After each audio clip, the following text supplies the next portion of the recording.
किसी भी एग्जाम को क्लियर करने से पहले हमें उसके एग्जाम पैटर्न को, उसके सिलेबस को समझना बेहद जरूरी है। और अगर आप लोग CHSL के एग्जाम पैटर्न और इसके संपूर्ण सिलेबस को जानना चाहते हैं तो इस वीडियो को लास्ट तक जरूर देखना, क्योंकि इस वीडियो के माध्यम से आपको पूरी की पूरी इंफॉर्मेशन मैं आप लोगों को देने वाला हूं। ठीक है, तो हमारा जो आज का फोकस रहेगा आपके पूरे के पूरे परीक्षा पैटर्न पर और उसके संपूर्ण सिलेबस पर रहने वाला है, जिससे आपको पता चल सके कि आपको किस तरीके से तैयारी करनी है और क्या क्या चीजों को हमें पढ़ना पड़ेगा। ठीक है, तो आइए थोड़ा सा मैं आप लोगों को लेकर चलता हूं इसके एग्जाम पैटर्न की तरफ। तो यहां पर आप लोग देख पाएंगे कि इसमें सबसे पहले टीयर फर्स्ट और टीयर सेकंड परीक्षा होंगे। तो इसमें आप लोगों को बता दें, टीयर फर्स्ट जो होगा ये क्वालिफाइड रहेगा, लेकिन टीयर सेकंड जो है ये मेरिट डिसाइड करेगा आप लोगों की। और टोटल नंबर ऑफ क्वेश्चंस की बात करें तो यहां पर 100 क्वेश्चंस देखने को मिलेंगे, है ना। और यहां पर 135 क्वेश्चंस आप लोगों को देखने को मिलेंगे और टाइपिंग टेस्ट के अतिरिक्त इसमें देखने को मिलने वाले हैं। टोटल मार्क्स की अगर बात करूं तो यहां पर 200 मार्क्स का और यहां पर 405 मार्क्स का ये रहने वाला है। अगर मैं टाइम लिमिट की बात करूं तो यहां पर आपको सिर्फ 60 मिनट का समय मिलेगा और यहां पर सेक्शन वार निर्धारित समय जो है वो अलग रहेगा। यहां पर नेगेटिव मार्किंग की अगर बात करते हैं तो टीयर फर्स्ट में आप लोगों को 0.50 अंक की कटौती नेगेटिव मार्किंग देखने को मिलती है और टीयर सेकंड में आप लोगों को 1 अंक की भारी कटौती देखने को मिलती है। तो मेरा मानना यह है कि आप सभी लोग जो है मेहनत पर विश्वास करना, ये तुक्काबाजी जो होता है ना, तुक्के पर आप लोग विश्वास मत करना। ठीक है, क्योंकि तुक्का जो है आप लोगों को और भी ज्यादा नीचे लेके जा सकता है। तो आप जितना ज्यादा हो सके आप अपनी प्रैक्टिस करो, मेहनत करो, कॉन्सेप्ट पर ध्यान दो। ठीक है ना।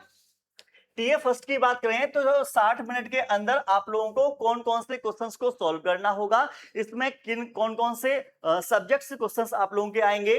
तो यहां पर जनरल इंटेलिजेंस के आपके 25 क्वेश्चंस होंगे और 50 मार्क्स के रहेंगे। ठीक है, यहां पर मैथ के आप लोगों के 25 क्वेश्चंस 50 मार्क्स के रहने वाले हैं, है ना। जनरल अवेयरेंस के भी 25 क्वेश्चंस 50 मार्क्स के रहेंगे और इंग्लिश के भी आपको 25 क्वेश्चंस 50 मार्क्स के रहने वाले हैं। मतलब कि हर सब्जेक्ट के आप लोगों को 25 क्वेश्चंस देखने को मिलेंगे और आपको बता दें 24 क्वेश्चंस हैं तो 2 से आप इसका गुणा कर देंगे तो ये क्या हो जाएगा 50। मतलब एक प्रश्न जो है आप लोगों का 2 अंक का हो जाएगा। ये आपको समझ में आ गया होगा, है ना।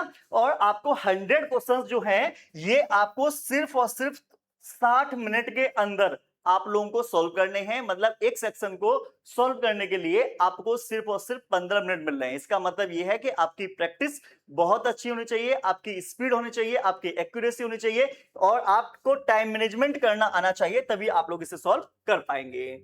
अगर मैं बात कर लेता हूं टीयर सेकंड की संरचना को देखेंगे तो 180 अंक में आपके मॉड्यूल फर्स्ट में मैथमेटिकल वाले 30 क्वेश्चन रहेंगे 90 अंक के, और मॉड्यूल सेकंड में रीजनिंग और जनरल इंटेलिजेंस के क्वेश्चन रहने वाले हैं और ये आपके 30 प्रश्न रहेंगे, है ना। और ये 90 अंक के आपके रहने वाले हैं। सेक्शन मैं सेकंड की बात कर लेता हूं तो इसमें आपको इंग्लिश देखने को मिलेगी। इंग्लिश के 40 क्वेश्चंस 120 मार्क्स के आपको देखने को मिलने वाले हैं। जबकि जनरल अवेयरेंस की बात करें तो यहां पर सिर्फ आपको 20 प्रश्न देखने को मिलेंगे, है ना, 60 मार्क्स के। इसका मेरा कहने का मतलब यहां पर आप लोग देख पा रहे होंगे कि यहां पर आपके इंग्लिश के क्वेश्चंस जो हैं अगर आप लोग इसमें देखेंगे तो सबसे ज्यादा आप लोगों को देखने को मिलेंगे और जनरल अवेयरेंस के जो हैं वो सिर्फ और सिर्फ इसमें 20 क्वेश्चंस आप लोगों को देखने को मिल पा रहे हैं। ठीक है ना। सेक्शन थर्ड की अगर मैं बात करता हूं तो यहां पर आप लोगों को कंप्यूटर नॉलेज टेस्ट होगा।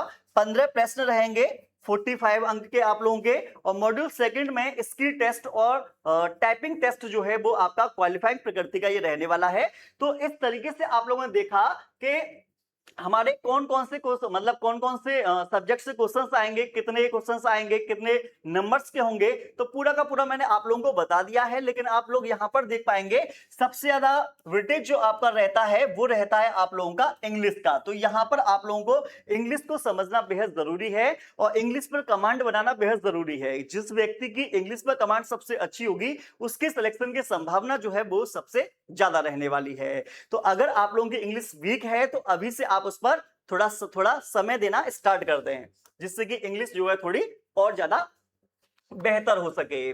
सबसे पहले मैं बात कर लेता हूं इसके सिलेबस की। तो आप लोग देख पाएंगे मैथ में आप लोगों को एक्चुअल में पढ़ना क्या होगा, ठीक है।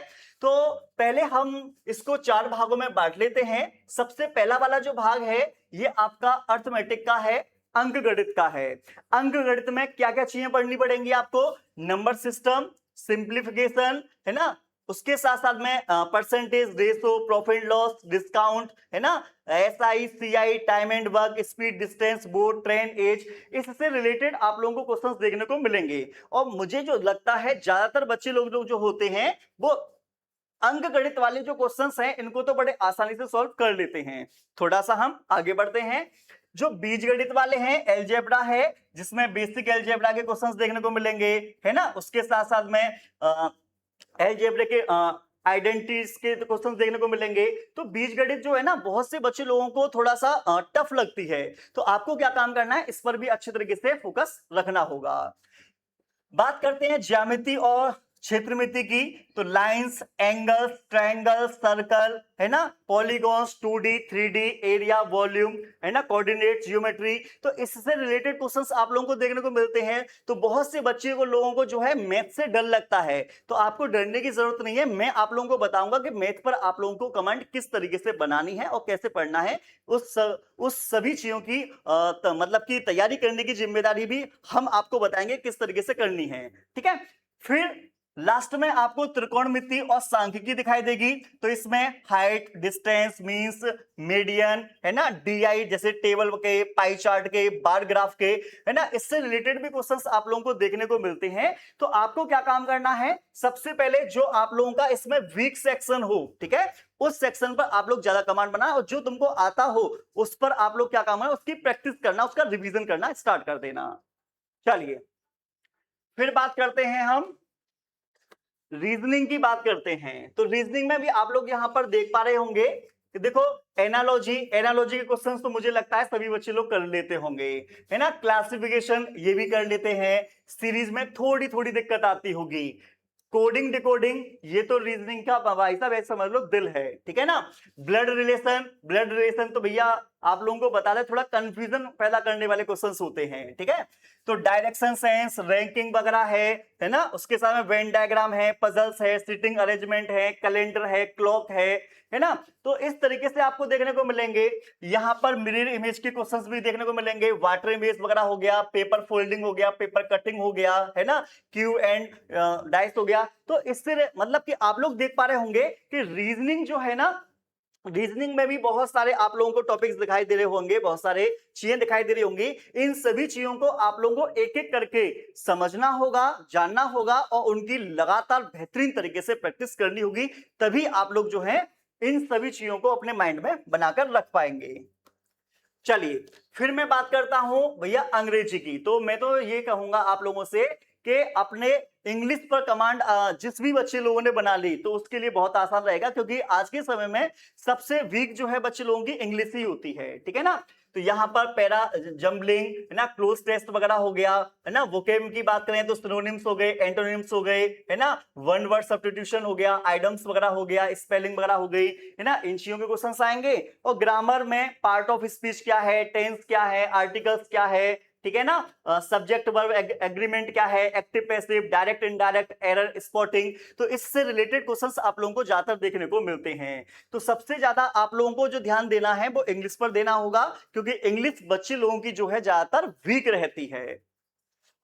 नेक्स्ट मैं आगे बढ़ता हूं। तो सामान्य जागरूकता मतलब कि अगर आप लोगों की जीके की बात कर लेते हैं तो यहां पर हिस्ट्री, इतिहास और संस्कृति से रिलेटेड क्वेश्चंस मिलेंगे, है ना। पॉलिटी और इकोनॉमी से रिलेटेड क्वेश्चंस देखने को मिलेंगे। उसके बाद में जियोग्राफी, भूगोल से रिलेटेड क्वेश्चंस आपको मिलेंगे। करंट अफेयर, है ना। तो करंट अफेयर मेरा मानना यह है कि कम से कम आप लोग पिछले 6 महीने से लेकर 1 साल तक की करंट अफेयर को कवर कर लेते हैं तो वो मोर देन सफिशिएंट रहती है आप लोगों के लिए, ठीक है ना। अब बात कर लेते हैं विज्ञान की। सूक्ष्म दृष्टि डाल लीजिएगा थोड़ा सा आप लोग, है ना। तो विज्ञान की बात करें तो विज्ञान में आपके 3 चीजें रहती हैं, आपकी फिजिक्स, केमिस्ट्री और बायोलॉजी, ठीक है ना। और इसके बिल्कुल बेसिक क्वेश्चंस आते हैं, ऐसा मत समझना कि भैया बहुत ही ज्यादा हार्ड क्वेश्चंस रहेंगे, नहीं, बिल्कुल नॉर्मल क्वेश्चंस आते हैं, ठीक है। अगर हम बायोलॉजी की बात करें, सेल से रिलेटेड हो गया, है ना, ह्यूमन बॉडी से रिलेटेड हो गया, ब्लड से रिलेटेड हो गया, उसके साथ साथ में जेनेटिक्स से रिलेटेड हो गया, है ना, डिजीज से रिलेटेड हो गया, तो यही आप लोगों के क्वेश्चंस आते हैं। तो इसमें motion, force, work and energy, heat, light, sound, electricity, magnetism, है ना, मैटर क्या है, atoms, chemical reaction, acid base, salt, metal, non metal वगैरह, है ना। तो आपको बता दें, इसके बिल्कुल बेसिक चीजों को अगर आप लोग जान लेते हैं तो भी आप लोगों का काम जो है यहां पर चल जाता है। तो इस तरीके से आप लोगों ने देख लिया होगा।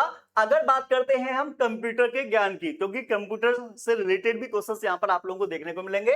तो कंप्यूटर के फंडामेंटल्स जो हैं आप लोगों को पता होना चाहिए कि हार्डवेयर क्या है, सॉफ्टवेयर क्या है, ऑपरेशन सिस्टम क्या है, मेमोरी, इनपुट क्या है, आउटपुट क्या है, ये सारी बातें आपको देखने को मिलती हैं। अगर आप लोगों को बता दूं, इंटरनेट, आजकल इंटरनेट के बारे में तो वैसे सब लोग जानते ही हैं, ठीक है ना। इंटरनेट से रिलेटेड, एमएस ऑफिस से रिलेटेड, है ना, सिक्योरिटी से रिलेटेड, तो आपको इस तरीके के टॉपिक से आपको क्वेश्चंस देखने को मिल जाते हैं। तो आप लोग क्या काम करेंगे, कंप्यूटर से रिलेटेड जो मतलब आपके पास कोई बुक वगैरह हो तो उसको भी आप लोग रीड करना जो है स्टार्ट कर सकते हैं। तो इस तरीके से आपको मैंने बता दिया है। अगर आप लोग चाहते हैं कि भैया हमें लास्ट में ये बता दी कि हमारा अंतिम रणनीति क्या होनी चाहिए, तो देखो इसमें आप लोगों को क्या कहा है, टीयर फर्स्ट टीयर सेकंड में 90% सिलेबस एक जैसा है, तो आप लोगों को इसकी थ्योरी पर कमांड बनाना है, इसके कॉन्सेप्ट पर आप लोगों को कमांड बनानी होगी, ठीक है। उसके साथ साथ में आपको एक्यूरेसी पर फोकस करना होगा, है ना, तुक्काबाजी पर ध्यान नहीं देना, जितना ज्यादा हो एक्यूरेसी के साथ आप लोगों को काम करना होगा, ठीक है। टीयर सेकंड में 1 अंक की नेगेटिव मार्किंग गेम चेंजर है। 100% सटीकता के बिना सफलता असंभव है, तो अनुमान लगाने से, तुक्का लगाने से आप लोगों को बचना होगा जितना ज्यादा हो सके। आप लोगों को लास्ट के समय में मॉक टेस्ट और स्किल टेस्ट पर आप लोगों को ज्यादा काम करना होगा। तो जितना ज्यादा हो सके लास्ट के समय में जो जो मैंने आप लोगों को सब्जेक्ट बताए, इन सभी सब्जेक्ट को अच्छी तरीके से आप लोग पढ़ो, समझो, सीखो, प्रैक्टिस करो, और लास्ट में पीवाईक्यू क्वेश्चन और मॉक टेस्ट बेहतरीन तरीके से आप लोग लगाते रहेंगे, तो आप लोगों का जो सिलेक्शन है वो आसानी से हो सकता है। तो अगर आप लोग चाहते हैं एसएससी सीएचएसएल में एग्जाम को क्रैक करना, तो आपको टेंशन नहीं लेनी। जैसा कि मैंने बताया कि आपको इंग्लिश पढ़नी हो या कंप्यूटर या मैथ या रीजनिंग या जीके, तो ये सभी चीजें जो पढ़ाई जा रही हैं आप लोगों को मैं बताता हूं, हमारे यहाँ पर, है ना, एग्जाम विधि पर सभी सरकारी नौकरी की तैयारी जो है सिर्फ और सिर्फ 99 रुपीज में कराई जाती है, जहां पर 99 रुपीज के अंदर आप लोगों को लाइव और रिकॉर्डेड क्लास आप लोगों को देखने को मिलेगी। क्लास नोट्स और डीपीबी नोट्स भी आप लोगों को देखने को मिलेंगे, topic wise question, special doubt class, revision class, practice class, और अभी बैच को ज्वाइन करने वाले बच्चे को फ्री में हर सब्जेक्ट की ई बुक और हैंड रिटन नोट्स भी आप लोगों को प्रोवाइड कराए जाएंगे। तो आप लोगों को हमारी इंफॉर्मेशन कैसी लगी कमेंट में एक बार सभी बच्चे लोग जरूर बताना, और इसी तरीके की इंफॉर्मेटिव वीडियो को जानने के लिए चैनल को सब्सक्राइब भी जरूर कर लेना। मैं मिलूंगा आप लोगों को नेक्स्ट वीडियो में। जय हिंद, जय भारत।